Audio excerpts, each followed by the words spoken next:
नमस्कार दोस्तों, मेरे YouTube मंच पे आपका स्वागत है। तो दोस्तों आज बात करते हैं रिटायरमेंट DY चंद्रचूड़ और न्यू जज संजीव खन्ना।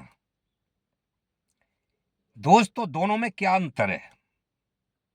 वैसे तो बात करें DY चंद्रचूड़ जी के बारे में, सुर्खियों में बहुत ज्यादा रहे थे, वीडियो में, चैनल पे, हर चीज में छाए रहे थे। लेकिन जहां बात फैसले की आई थी ना,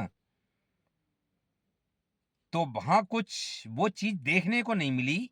जिस तरह के डिसीजन सुप्रीम कोर्ट का और DY चंद्रचूड़ का एक्शन होना चाहिए था, जैसे कई याचिका बॉन्ड के ऊपर गई थी, SBI की जो सारी डिटेल मांगी गई थी वो उनके सामने गई थी, तो थोड़ा तो उन्होंने स्टार्टिंग में दिखाया था और उसके बाद में पता नहीं कैसे ठंडे बस्ते में चली जाती थी वो चीजें। तो आपने देखा था कि कोई भी सत्ता के विरोध जो याचिका विपक्ष ने अगर सुप्रीम कोर्ट में लगाई, उस पे स्टार्टिंग में तो कुछ नजर आता था कि हाँ कुछ होने वाला है, लेकिन बाद में वो कब खारिज हो जाती थी और कब ठंडी पड़ जाती थी, कुछ उसका बाहर निकल के नहीं आता था। बाद में ये पता चलता था कि सुप्रीम कोर्ट ने याचिका खारिज कर दी। तो दोस्तों आज की डेट में जैसे संजीव खन्ना, CGI नए संजीव खन्ना जो आए हैं, तो इनके तेवर कुछ कड़क तो हैं और कड़क तेवर अच्छे भी होते हैं, कड़क तेवर अच्छे होते हैं।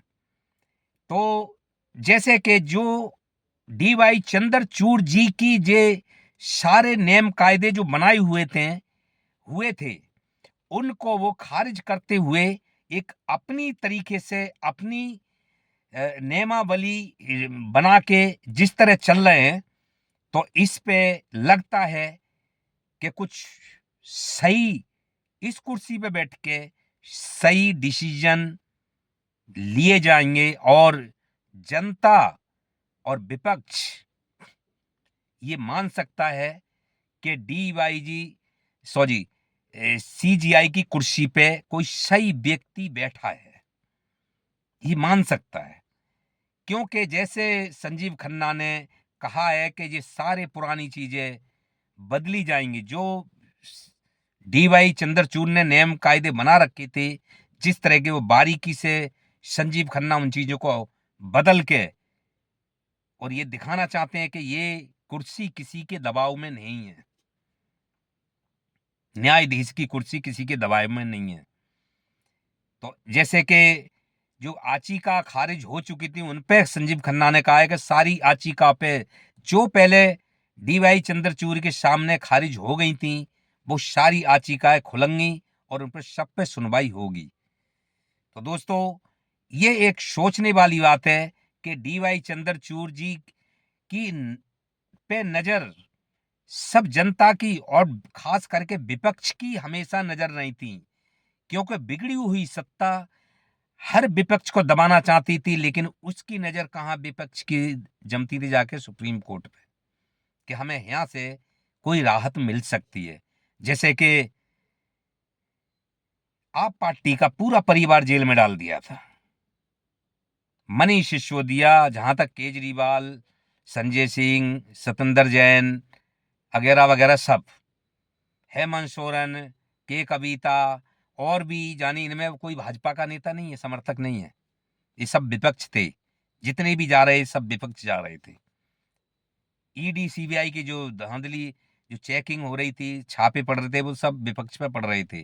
तो ये सुप्रीम कोर्ट जानता है, DY चंद्रचूड़ जी भी जानते हैं। अगर उनके नजर में ये सब कुछ था और फिर भी एक याचिका लगाई जा रही है कि ये हम पे अत्याचार कर रहे हैं, और सब उनको पता भी है इस चीज का, लेकिन फिर भी वो याचिका खारिज हो जाती थी।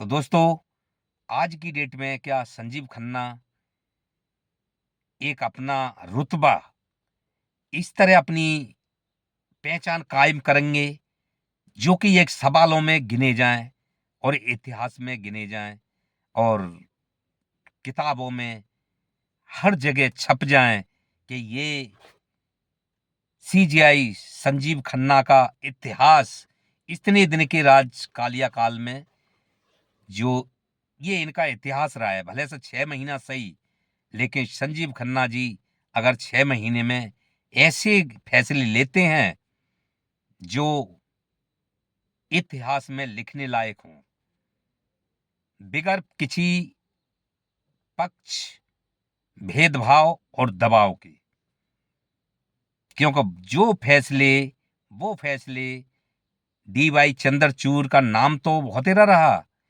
लेकिन उतना काम नहीं रहा, काम में फेमस नहीं हुए वो।